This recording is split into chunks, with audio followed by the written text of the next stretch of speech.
We have a saying in the States, put your money where your mouth is.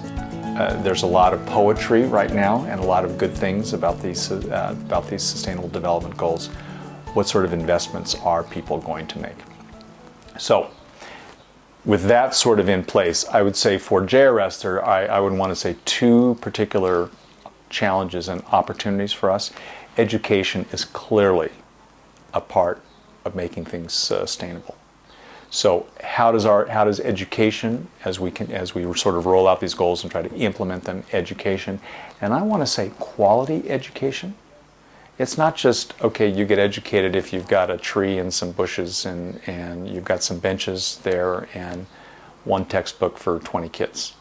Yeah, it's education, but that's not the education that's going to make a difference. So I think, presuming we have the resources, making sure that the way those resources are used really meets the dignity of the human people involved.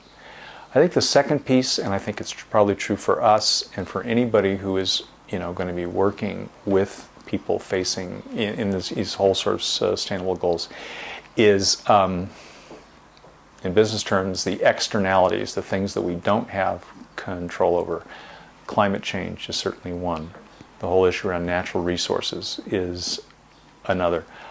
Are we going to do the investment, I would say, of research, of remediation, of changing our policies that are going to make these sustainable goals sustainable ultimately? If we don't deal with some of those foundational issues, even if we don't invest in the right places, I think this whole phenomenon of refugees and people on the move is not going to shrink. It's actually going to get bigger.